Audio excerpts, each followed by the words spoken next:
digital UMKM Indonesia dengan tema Manajemen Konten Sosial Media bersama narasumber Jimmy Mokhtar, co-founder teman kamu. Punya sosial media sudah wajib, tapi bagaimana cara mengelola konten sosial media yang keren? Jangan lewatkan pelatihan kali ini. Halo semuanya, bapak-bapak dan ibu-ibu sekalian, teman-teman UMKM, para pejuang semuanya.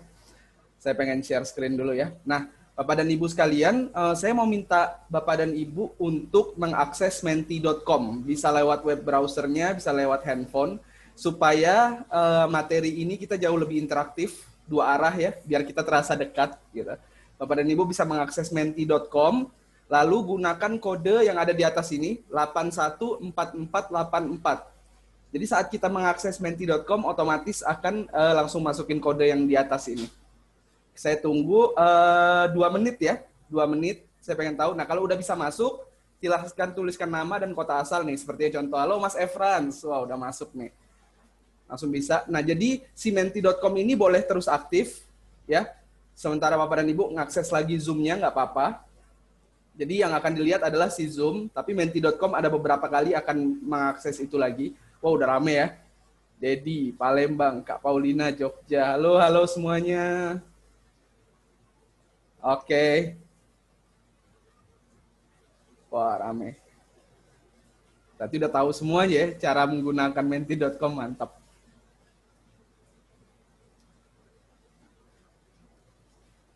Oke. Ya, saya coba bantu untuk ingatkan lagi ya Mas Jimmy kepada silakan. semua ya, menti.com. Jangan lupa Bapak Ibu, browsernya diklik saja langsung www.menti.com, di layar ada informasinya. Lalu kemudian ada informasi untuk memasukkan kodenya, silahkan 814484. Tuliskan nama, kemudian domisilinya di mana. Tadi saya juga sudah ikutan, ya. Wow. Supaya bisa interaktif langsung dengan Mas Jimmy. Baik. Iya, karena nanti di setiap slide-nya kakak, Bapak dan Ibu sekalian dan teman-teman bisa, kalau mau nge-like juga bisa di menti. Baik. Jadi berasa deket lah kita. Oke. Nanti juga katanya Mas Jimmy di akhir ada giveaway loh Bapak Ibu. Oh iya, pasti. Dan ini sampai akhir ya. Giveaway-nya mantap banget. Asik. Bisa bantu produk UMKM untuk memasarkan kontennya ya di sosial media ya. Betul. Oke, kalau gitu. Kodenya jangan lupa Bapak Ibu 814484. Ini cukup mudah kok digunakannya. www.menti.com. Silakan ya. Lanjut lagi Mas Jimmy, silakan. Oke. Udah rame ya, saya bisa langsung dimulai aja. Saya langsung mulai, Bapak dan Ibu yang belum bisa ngakses, nggak apa-apa, tinggal diakses saja. Terus bisa kembali lagi, yang udah ngisi nama dan kota asalnya bisa kembali ke Zoom-nya lagi, saya akan mulai. Oke, Bapak dan Ibu sekalian. Nah, hari ini saya akan membahas yang namanya manajemen konten sosial media. Yang perlu kita ketahui dulu di awal adalah apa itu sosial media. Saya yakin Bapak dan Ibu dan teman-teman UMKM semua, pelaku UMKM pasti udah tahu lah sosial media itu apa. Ada Twitter, ada Instagram, Facebook, Snapchat, TikTok, dan banyak lagi. Bahkan saya yakin salah satu aplikasi ini pasti kita punya. Bahkan kalau mungkin bisa punya semuanya. Lalu apa itu sosial media? Gitu. Sosial media itu, kalau kita ambil kata per kata, ada kata sosial dan ada kata media di situ. Ya, yang kalau kita artikan sosial media itu adalah media kita untuk bersosialisasi. Oke, jadi sosial media itu adalah tempat untuk bersosialisasi dengan orang banyak. Tempatnya apa aja? Ada Facebook tadi, ada TikTok, ada Snapchat, ada Twitter, dan banyak lagi. Itu adalah media kita untuk bersosialisasi dengan orang banyak. Nah, konten adalah salah satu cara untuk kita bersosialisasi. Konten adalah alat terbaik untuk kita bersosialisasi melalui sosial media. Nah, kita hari ini akan mempelajari bagaimana caranya membuat konten yang dapat menarik customer baru dan mempertahankan customer lama kita. Gitu. Jadi sosial media itu kita nggak bisa posting apa aja. Foto produk kita upload, foto selfie kita upload. Foto apa aja sembarangan kita main posting aja. Sedangkan kita udah tahu kita ini menggunakan sosial media untuk berjualan. Jadi yang materi hari ini yang akan saya sampaikan adalah dikhususkan untuk kita yang ingin berjualan, untuk kita yang ingin menggunakan sosial media sebagai platform kita untuk mengenalkan produk kita, menjual produk kita gitu. Lalu Di sosial media, saya yakin Bapak dan Ibu pasti pernah berpapasan melihat konten-konten sebagai berikut. Ini ada contoh satu konten 5 hal yang harus kamu hindari di coffee shop. Ya, ini adalah tipe konten yang memiliki value. Ada konten yang memiliki manfaat buat kita, yang menyentuh emosional kita, yaitu berupa informatif ke kita. Jadi kita ngerasa kayak, oh gitu ya, ada 5 hal nih yang harus kita hindari kalau nongkrong di coffee shop, apa aja, lalu kita akan baca sampai habis. Terus ada juga 3 hal yang harus dilakukan untuk bersosialisasi di tengah pandemi misalnya. Ini adalah konten-konten yang informatif buat kita. Kita merasa terlibat, kita merasa konten ini memiliki manfaat buat kita. Lalu, ini ada juga ya konten dari Zaking video, saya akan lihatkan.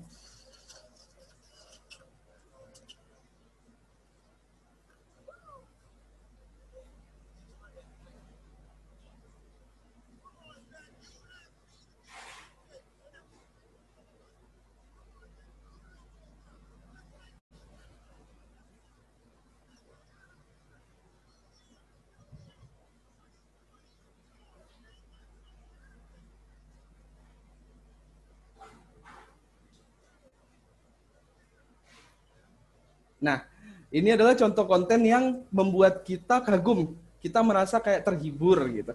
Kita merasa lucu. Ini konten yang membuat kita mendapatkan manfaat berupa terhibur ya. Kita terhibur sama konten itu. Jadi ini melibatkan emosi kita. Lalu ada juga ini konten yang sifatnya motivasi. Value yang nilai atau manfaat yang bisa diambil dari konten ini adalah kita merasa termotivasi. Jadi ada kata-kata merasa tersesat dalam hidupmu sendiri gitu. Mark Zuckerberg dia ngebikin Facebook di umur 20 tahun. Lalu ada Harlan Sanders yang dia bikin KFC di umur 65 tahun.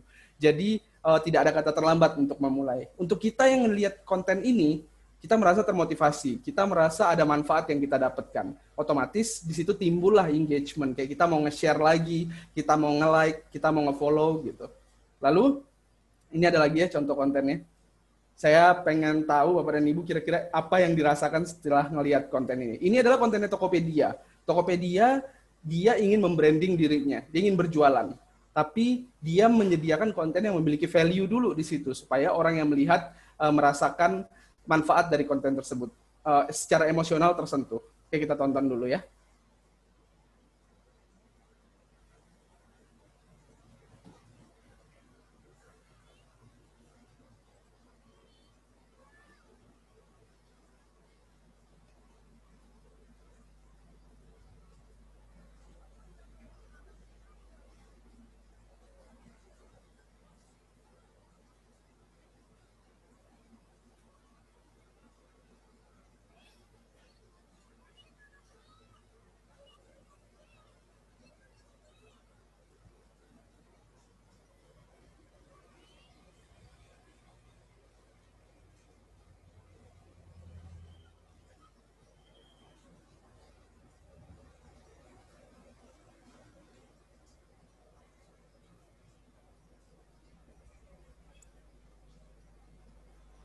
Mas Jimmy, apakah videonya memang tidak ada suara? Oh, Atau barangkali suaranya volumenya kurang besar begitu? oh mohon maaf. Oh, ini nggak ada suara, Kak? Oke, sebentar. Nggak kedengeran sih suaranya. Ya. Boleh. Oke. Maaf. Nggak apa-apa. Oke, saya ulangi lagi kali, Kak ya. Ulang lagi ya. Oke, silakan Mas Jimmy. Apakah udah ada? Sudah ada suaranya. Oke. Raffi. Iya.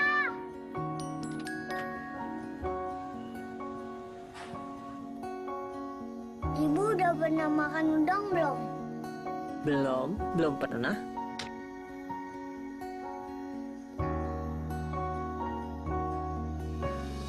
Fi, kemana? Mau lihat udang gede.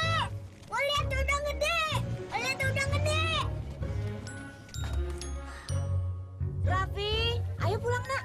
Ayo. 1 tambah 3. Apa Mama?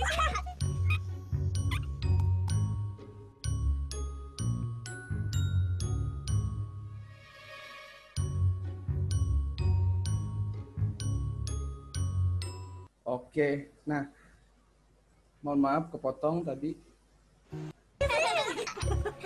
Nah, Maaf, untuk yang tidak bisa melihat videonya di menti.com, bisa langsung balik ke Zoom, karena sebenarnya untuk video ngelihatnya di Zoom. Materi-materi yang sifatnya video itu bisa di-play-nya cuma di Zoom kelihatannya. Maaf ya, kalau belum info. Ini bisa dilihat lagi.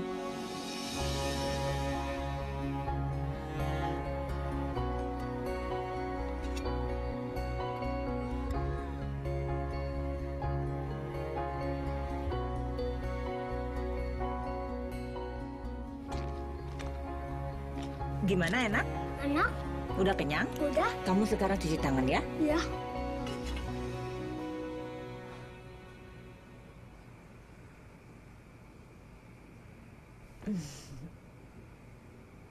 Ini bagian paling enak.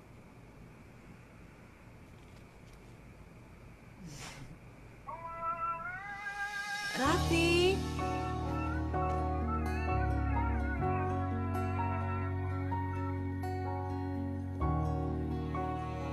Nah, ini adalah contoh konten yang menyentuh emosional audiensnya. Jadi kita dibuat terharu, kita sedih, kita merasa kayak, oh ternyata ibu tuh begitu perjuangannya buat kita. Ini adalah contoh konten yang value-nya, manfaatnya adalah melibatkan kita untuk merasakan kita, membuat kita untuk mengingat lagi jasa besar ibu kita gitu, yang tidak pernah menyerah untuk berjuang buat kita. Lalu ini ada lagi contoh konten-konten makanan ya, pasti Bapak dan Ibu pasti sering banget ngelihat. Value yang kita dapat adalah kita merasa lapar nih, ini ngelibatkan emosi kita, kita ngerasa kayak, oh ini konten makanan nih enak, kayaknya kita pengen nyoba deh. Akhirnya kita terlibat, kita engage gitu, dan orang akan nge-share lagi, orang akan nge-like. Lalu, nah ini ada konten juga yang simple banget ya, bahkan konten sosial media itu tidak membutuhkan desain yang terlalu menjelimet, tapi memiliki value dan membuat orang terlibat. Itu bisa ngebuat akun Instagram kita, akun sosial media kita jauh lebih berkembang. Contoh ini, kalau cuma boleh nambahin 2 hal, apa yang bakal lo taruh di piring nasi ini? Kita yang lihat postingan ini, pasti memiliki keinginan nih untuk engage ke konten ini. Saya akan komen, saya pengen nambahin sayur asem sama ikan asin gitu. Saya pengen, otomatis setelah saya membagikan itu, saya komen, kadang saya mention juga ke teman saya gitu. Lu pengennya nambahin apa kalau di nasi ini enaknya gitu. Jadi konten yang bagus adalah konten yang menyentuh sisi emosional manusia. Jadi kita harus membuat konten yang tidak melulu memposting produk kita. Walaupun kita berjualan, kita harus membuat konten-konten yang menyentuh sisi emosional kita. Seperti contohnya Tokopedia tadi ya.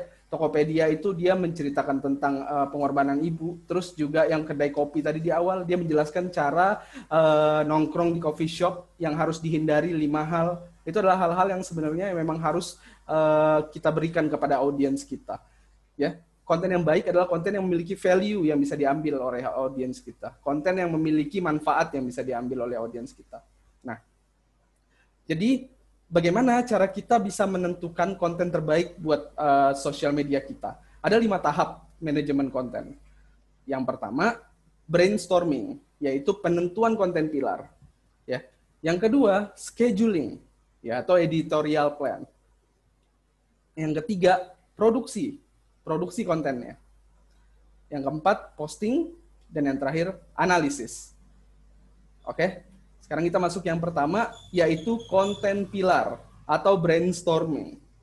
Konten pilar ini akan menjadi acuan kita dalam memproduksi konten ke depannya. Jadi konten pilar ini layaknya rumah itu adalah kontennya. Ya, fondasinya adalah konten pilar. Jadi tidak akan berdiri sebuah konten tanpa fondasi. Jadi kita harus memikirkan matang-matang fondasi ini. Konten pilar ini bisa menjadi acuan kita selamanya. Bisa juga menjadi acuan kita 1 tahun, bisa juga 1 bulan, atau cuma setengah tahun sekali, 6 bulan sekali, itu nggak apa-apa. Yang penting kita harus punya konten pilar. Apapun yang mau kita produce, kita harus memiliki konten pilar. Nah, ada 2 tahap dalam membuat konten pilar. Ini penting, ya. Sebelum kita memulai semuanya, sebelum kita memposting apapun, sebelum kita mulai memproduksi apapun untuk sosial media kita, kita harus memiliki konten pilar. Dan 2 tahap ini adalah yang terpenting. Yang pertama, mengenali apa bisnis kita. Yang kedua, mengenali target audiens kita. Nah, yang pertama, kita harus mengenali apa bisnis kita. Ya, kita harus tahu apa bisnis kita, apa yang kita jual, apa yang membedakan bisnis kita dengan bisnis lain. nilai apa yang mau kita berikan kepada audiens kita. Misalnya kita jualannya makanan, makanannya kenapa? Frozen food kah? Frozen foodnya kenapa? Apakah paling enak se-Jawa Barat? Atau paling enak se-Kalimantan? Atau kemasannya berbeda dengan frozen food yang lain gitu? Atau apa kelebihan produk kita? Kita harus tahu banget apa yang kita jual. Kelebihannya apa? Nah, di sini saya mengambil contoh, saya berjualan teh diet. Tolong setelah ini jangan hubungi saya untuk beli teh diet ya, saya nggak jualan bener, ini cuma contoh aja. Nah, saya punya produk teh diet, kelebihannya terbuat dari bahan-bahan herbal alami dan udah pasti aman. Udah BPOM, udah halal, terbukti ampuh, dan banyak yang berhasil turun berat badannya. Kenapa orang-orang bisa turun berat badannya berhasil? Karena saya udah menguji coba ke keluarga saya dan ke teman-teman saya untuk samplingnya dulu saya lempar ke mereka untuk tahu bagaimana hasilnya. Ternyata banyak yang ampuh turun berat badannya. Saya pede. Ini adalah value utama dari produk yang mau saya jual. Ya, yang akan saya jual itu teh diet saya. Nilai lebihnya adalah terbuat dari bahan herbal alami, udah BPOM, udah halal dan terbukti ampuh. Setelah saya udah tahu apa yang mau saya jual, saya masuk mengenali target audiens kita gitu. Saya mulai menelaah kepada siapa saya akan jual ya. Karena kita harus tahu nih target pasar kita. Produk kita sebagus apapun, kalau kita ngelemparnya asal-asalan, kalau kita ngelempar ke semuanya, sebenarnya kita tidak menargetkan apapun. Ini ada quote bagus ya tentang sosial media. Kalau kita menargetkan semua orang, kita tidak menargetkan siapapun. Jadi, digital marketing ini adalah platform terbaik untuk mengenalkan produk kita. Kenapa? Berbeda dengan konvensional, berbeda dengan marketing secara tradisional, digital marketing itu kita bisa memasarkan produk kita secara rinci. Mulai dari umurnya, mulai dari gendernya, mulai juga dari kebiasaannya dia, terus lifestyle-nya dia, kesehariannya dia, itu bisa kita targetkan. Jadi, buatlah sedetail mungkin. Jadi kita harus tahu secara detail mulai dari gender, umur, minat, kebiasaan, dan lifestyle dari calon audiens kita. Jadi setelah kita udah tahu produk kita harus tahu banget nih kita harus jualnya ke siapa. Saya ambil contoh. Nah ini ya, kita harus tanyakan nih dulu kepada diri kita nih. Sebagai pelaku bisnisnya, sebagai owner dari bisnis ini. Kira-kira siapa yang butuh sama produk saya ya? Contohnya teh diet saya, siapa ya yang kira-kira butuh sama teh diet herbal alami ini gitu, yang udah pasti ampuh. Lifestyle mereka tuh kira-kira gimana ya? Terus keseharian mereka biasanya ngapain ya? Nah, dari keseharian mereka itu, kira-kira mereka ini tertariknya dengan apa ya? Terus, nah kita sebagai penjual produk, kita harus nanya lagi terakhir nih, apa ya problem mereka yang bisa kita atasi gitu. Jadi kita tuh harus muncul memberikan solusi untuk masalah dia. Gitu. Akhirnya saya muncul ide dari contoh teh diet saya ya. Teh diet saya ini saya mau targetnya adalah orang-orang yang berusia 21 sampai 45. Karena saya nggak mungkin jual orang-orang yang umurnya di bawah 21. Daya belinya minim sama obat diet. Terus saya nggak mau nargetin yang udah lansia. Misalnya 50-60 gitu. Daya beli obat dietnya minim gitu. Terus nggak mungkin yang banyak cowok nih kalau untuk masalah diet. Saya pengen nargetinnya perempuan aja. Perempuan yang seperti apa? Yang kurang percaya diri dengan tubuhnya. Itu target saya tuh. Lifestyle-nya itu biasanya jarang olahraga, tapi pengen selalu tampil menarik. Nah ini udah rinci banget nih. Target saya adalah perempuan umur 21-45 yang kurang percaya diri dengan tubuhnya. Lifestyle-nya jarang berolahraga, tapi pengen selalu tampil menarik. Jadi udah ketemu nih target pasar saya. Sekarang build the pillars. Dari saya udah tahu apa yang mau saya jual, si produk teh diet saya itu, ya, saya udah ketemu target pasar saya siapa, saya udah tahu gitu. Sekarang saya membuat pilarnya. Dari pilar dari si dua target tadi saya itu, muncullah ide konten yang akan saya buat. Jadi kalau kita tuh sebenarnya udah tahu apa yang mau kita jual dan kita udah tahu target pasar kita, ya, kita tuh akan sepemikiran dengan target pasar kita. Apa yang mereka pikirkan sama seperti apa yang kita pikirkan. Dengan begitu kita gampang mau munculkan ide konten. Nah, di sini saya udah tahu nih saya ingin posting apa dengan si teh diet saya tadi itu. Dengan teh diet saya, terus target pasar yang seperti itu, saya udah tahu saya akan posting apa. Yang pasti promosi produk nomor 1. Saya akan mengiklankan, saya akan membuat konten tentang promosi produk saya. Lalu tentang lifestyle. Lifestyle mereka itu yang saya ingin nyinggung terkait mereka jarang olahraga, tapi pengen tampil menarik. Gitu. Nah, saya akan membuat konten terkait lifestyle itu. Lalu motivation. Saya akan membuat konten-konten motivasi untuk menyemangati mereka dalam hidup sehat supaya diet. Gitu. Ini adalah 3 konten. Ini adalah pilar saya nih. Pilar saya adalah promosi produk, lifestyle, dan motivation. Jadi selamanya saya akan bikin posting 3 ini. Nah, Bapak dan Ibu bisa dikembangkan dengan produknya. Jadi udah tahu dulu produknya apa, yang dijual kemana, oke, targetnya siapa, habis itu cari gitu. Kira-kira lifestyle mereka tuh kayak gimana gitu. Apa yang perlu dibangun dari mereka? Konten apa yang kira-kira bisa membuat mereka mendapatkan manfaat dari konten kita gitu. Misalnya kita jualan ubi rebus. Bisa kita bikin konten terkait bagaimana caranya mengelola ubi rebus menjadi berbagai macam makanan misalnya. Jadi ubi rebus bisa dibuat cake, bisa dibuat kue gitu-gitu. Jadi kita harus memberikan value ke orang-orang. Kita nggak boleh jualan terus-terusan. Nah, saya udah ketemu nih 3, promosi produk, lifestyle, dan motivation. Lalu, kita masuk ke editorial plan. Editorial plan ini dibuat untuk memudahkan kita nih dalam menentukan bagaimana konten tersebut akan dibuat. Di platform apa akan diupload, dan kapan konten tersebut akan dipublish. Jadi, setelah saya udah ketemu pilar dari teh diet saya tadi itu, yang 3 itu, ya. Dan ini untuk Bapak dan Ibu sekalian yang misalnya mau mulai mempraktekkan membuat konten pilar, itu tidak terpatok ke 3 itu. Bisa bebas. Bahkan bisa 6, bisa 7, terserah. Yang penting kita udah tahu dulu nih, target pasar kita siapa. Kita udah tahu secara detail produk kita apa. 2 itu di-combine, baru kita muncul ide konten apa yang akan kita posting. Baru diturunkan ke editorial plan. Nah, ini contoh editorial plan.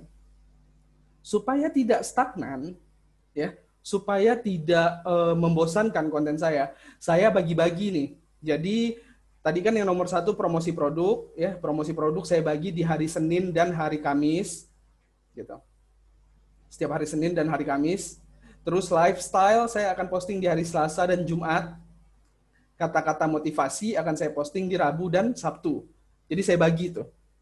Ya, konten pilarnya yang sebelah kiri, ya, tanggal dulu yang paling ujung kapan akan diposting konten pilarnya, terus jenis kontennya, ya.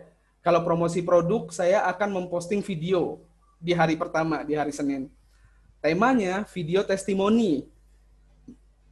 Akan diupload di Instagram dan fanpage. Briefnya, detailnya, video testimoni dari Ibu Ana dan Mas Joko. Captionnya berupa ucapan terima kasih kepada mereka berdua.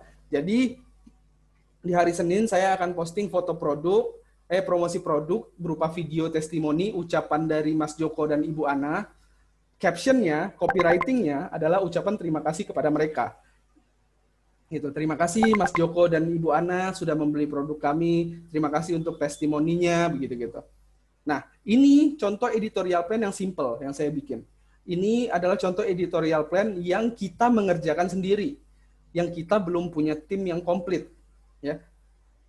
Berbeda dengan contohnya kalau kita udah punya perusahaan yang udah besar, bisnis kita udah besar banget, dan kita udah hiring konten kreator, kita udah hiring digital marketing, itu kita akan membuat editorial plan yang lebih komplit.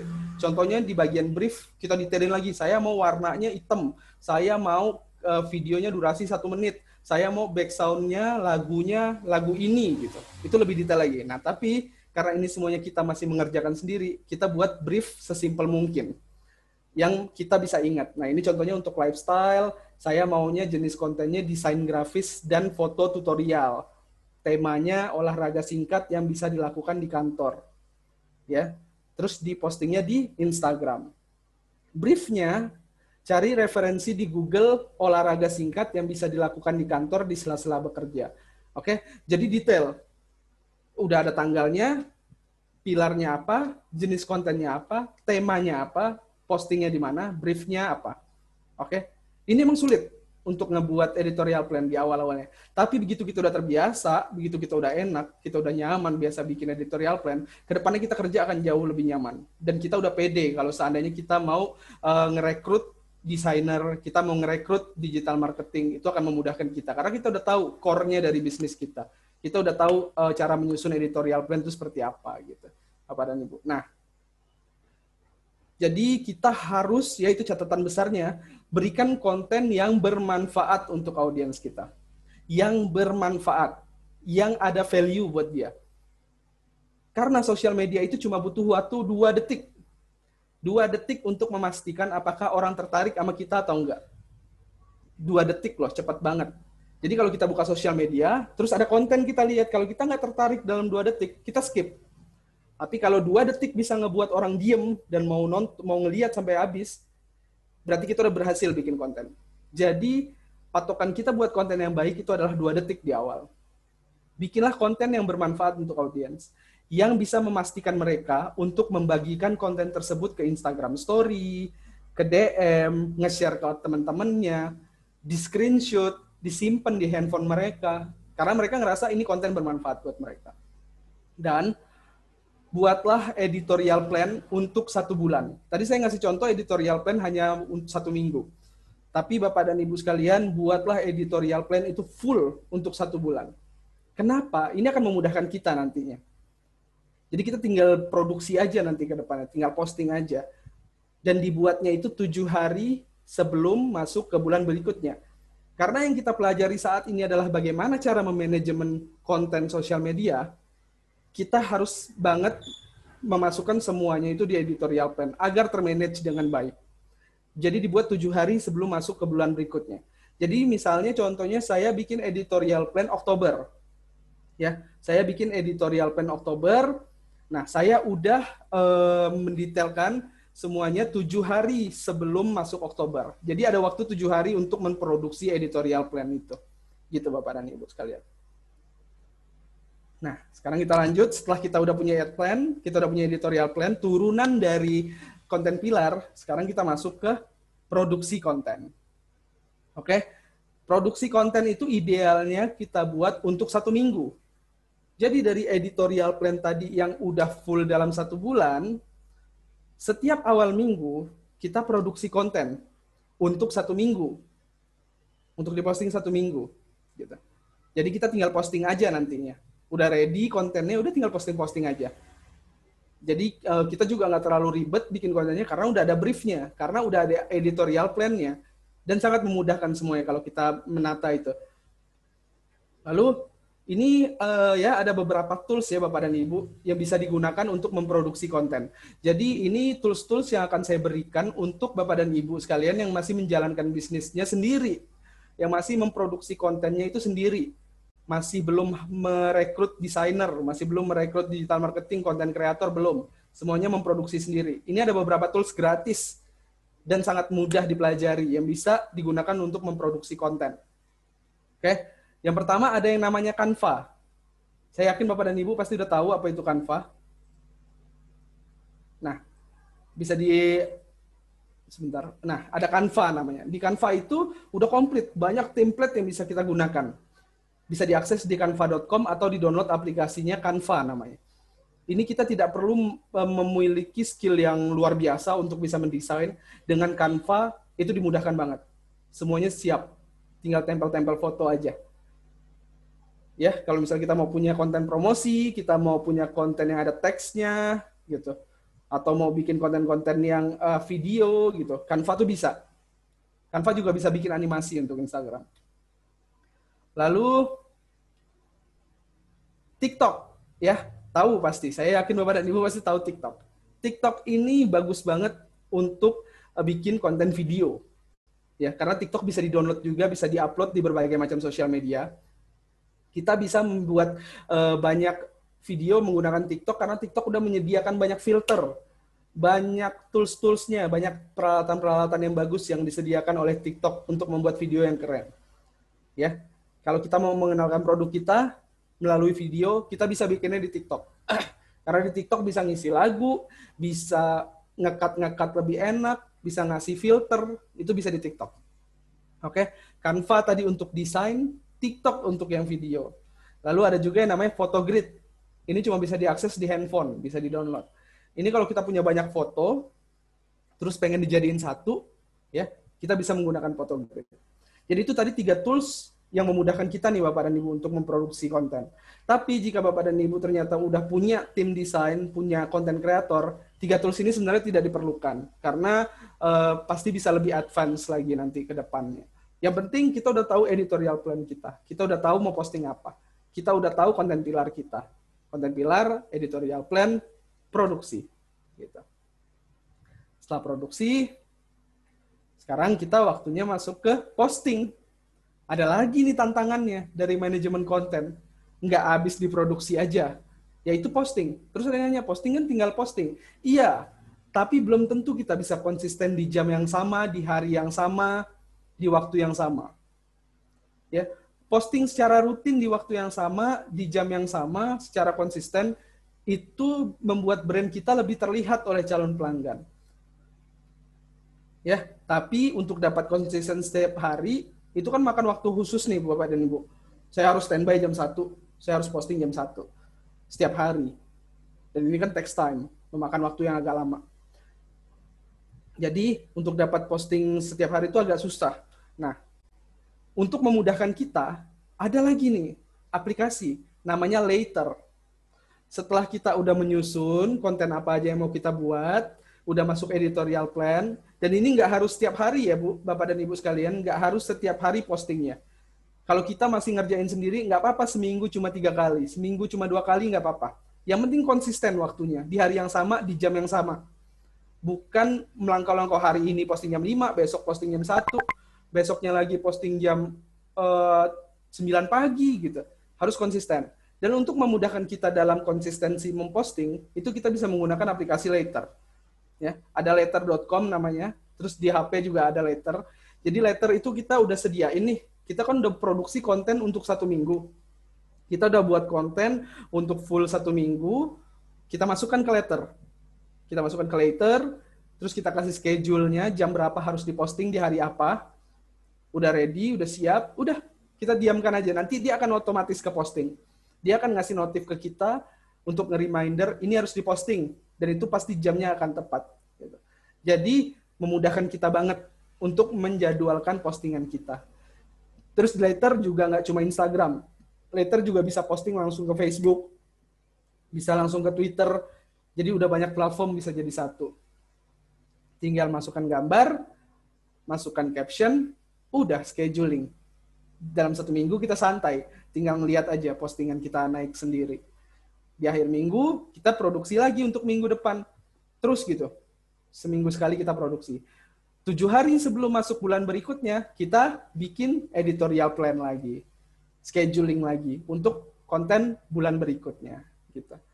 Nah, Bapak dan Ibu, setelah kita udah rutin posting selama 1 bulan, di akhir bulan, berbarengan dengan editorial plan, berbarengan dengan memproduksi editorial plan, kita melakukan yang namanya analisis. Ini penting banget, ya. Kita udah tahu nih postingan apa aja yang udah kita produksi selama 1 bulan full. Di akhir bulan kita harus analisis supaya kita tahu postingan mana yang paling menarik, postingan mana yang paling banyak di like, postingan mana yang paling banyak di komen. Untuk apa? Ya, supaya kita tahu tadi tuh audiens kita tuh sukanya konten yang seperti apa, yang suka di like sama mereka tuh yang kayak gimana. Mereka tuh suka komen konten-konten yang kayak gimana. Setelah kita udah tahu itu, berarti kita harus memproduksi konten yang sama lebih banyak. Gitu. Misalnya konten A, sebulan lalu kita postingnya seminggu cuma 2 kali. Ternyata interaksinya tinggi banget. Bulan depan kita tambah seminggu jadi 3 kali. Gitu.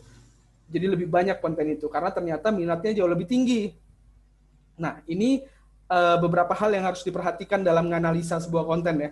Kita tuh harus ngelihat impression-nya. Berapa banyak konten kita dilihat. Di Instagram kita bisa ngelihat ini, di Insight. Ya, kalau Bapak dan Ibu Instagramnya udah punya Instagram bisnis, bisa ngelihat ini. Ada yang namanya impression, itu jumlah konten kita berapa kali dilihat. Engagement, ya, gara-gara konten itu berapa banyak orang ngevisit profil kita, ngecek website kita dari si postingan ini. Lalu komennya udah pasti kita cari yang mana paling banyak komennya. Like-nya yang paling banyak yang mana. Dan share-nya yang paling banyak yang mana. Yang paling banyak di-share itu yang mana. Nah, konten-konten itu kita cari nih, mana yang paling terbaik dalam 1 bulan. Bulan berikutnya, kita perbanyak konten yang paling banyak minatnya. Ini ada contoh, saya sedang melihat insight, saya melihat sedang menganalisis konten aku wedding, nama akun Instagramnya. Bisa dilihat ya videonya. Nah, ini account reach-nya 58% naik ya. Ini konten yang saya manage. Dalam 7 hari terakhir tuh lihat bisa impresinya 14.000 gitu. Terus kita mau tahu nih postingan mana yang paling bagus, yang paling tinggi engagement-nya. Saya cek di, oke, ini yang post paling tinggi. Terus saya lihat, oh ini ada yang 47.000.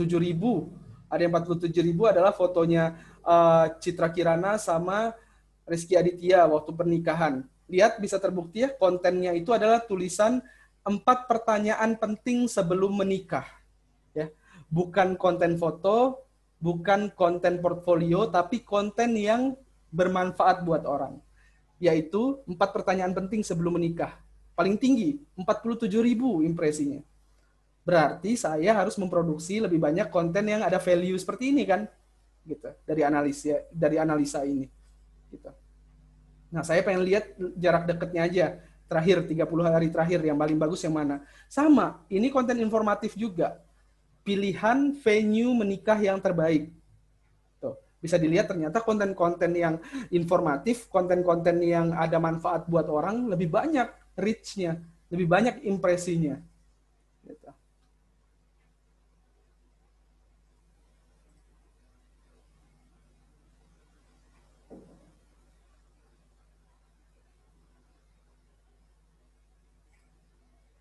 Nah,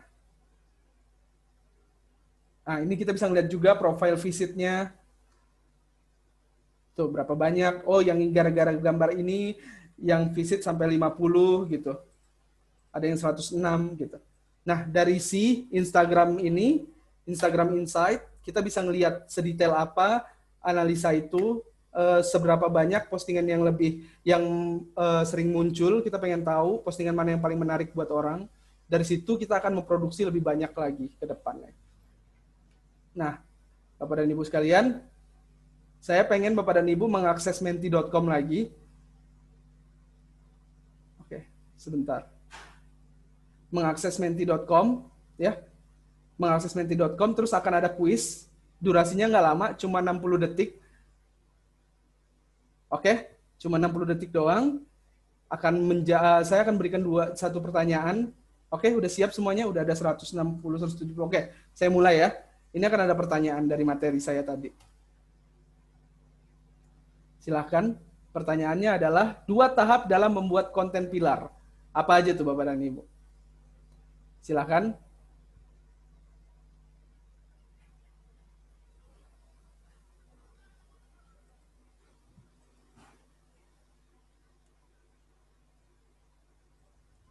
Dua tahap dalam membuat konten pilar. Silakan diisi. Salah satunya salah ya. 30.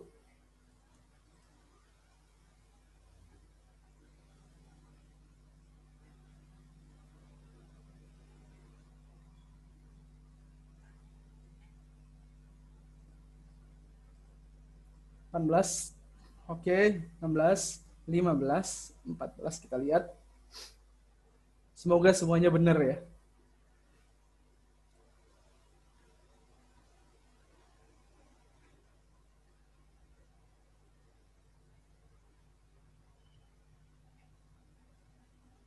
Wah, ternyata ada juga yang menjawab mengenali siapa diri kita ya. Benar, semuanya. Jadi yang harus dalam membuat konten pilar yang harus kita ketahui adalah kita harus kenal dulu apa bisnis kita secara matang, kelebihan produk kita apa, mantepnya produk kita apa, kita jabarin, habis itu kita mengenali siapa audiens kita, siapa yang butuh produk kita itu, kira-kira. kita rinciin, setelah itu baru ke editorial plan, ya. Maaf, setelah itu kita baru masuk ke editorial plan, betul, kita udah menyusun siapa aja yang akan kita berikan, kita sajikan konten-konten itu, lalu kita analisis. Untuk analisa tadi saya melihat ada yang nanya, analisa itu yang tadi saya kasih contohnya bisa lewat Instagram. Instagram komplit banget untuk tools analisa insight postingan mana yang terbaik yang kita udah lihat. Oke. Terakhir, final advice, saran terakhir dari saya Bapak dan Ibu sekalian. Untuk mengelola sosial media memang membutuhkan waktu yang lama. Susah. Iya, saya percaya itu susah. Saya membutuhkan menjadi kebiasaan setelah bekerja 6 bulan. Saya udah menjadi digital marketing manager, digital marketing consultant 7 tahun. Untuk mematangkan manajemen konten sosial media membutuhkan waktu kurang lebih 6 bulan. Tapi setelahnya akan memudahkan kita, ya. Mudah sekali jadinya. Kita tinggal brief setiap akhir bulan, ngebahas mana konten terbaik yang akan diposting bulan berikutnya. Kita bikin editorial plan, bulan berikutnya kita tinggal produksi, sisanya tinggal posting. Terus berjalan seperti itu. Terus berjalan. Uji coba terus. Jangan takut gagal. Praktekin terus. Sosial media akan berkembang jika kita terus-terusan berani coba apa aja yang untuk diposting. Berikan manfaat yang banyak ke orang-orang. Lihat Instagram saya selalu memposting segala hal yang berbau memaksimalkan sosial media, memaksimalkan Instagram secara gratis. Tapi kembali ke saya, ya value-nya adalah orang-orang lebih trust ke saya. Lebih percaya akan apa yang saya sampaikan terkait materi-materi digital marketing di Instagram saya. Gitu. Nah, jadi kita harus melihat konten-konten kompetitor bisnis kita pelajari nih. Bisnis sejenis kita itu mereka postingnya apa ya gitu. Oh kayak gini, udah kita pelajari lagi. Lalu dengarkan pertanyaan-pertanyaan dan feedback dari customer kita. Jangan pernah mempermasalahkan kalau orang mengkritik, itu nggak apa-apa. Ya. Di sosial media itu adalah tentang membangun percakapan yang baik. Bangun percakapan yang baik banget. Jangan pernah putus percakapan di kita, selalu tanya, selalu bangun percakapan yang baik dengan lawan bicara kita. Karena itu terpenting dari sosial media tadi itu adalah membangun percakapan yang baik. Lalu tanyakan ide-ide ke tim internal. Jadi jangan semuanya maunya kita aja, kita harus nanya ke orang-orang terdekat, apalagi mereka yang sering berhubungan langsung dengan customer. Kita tanya insight-nya dia. Ada ide yang bagus nggak buat konten? Kira-kira posting apa ya? Gitu. Jangan malu untuk bertanya.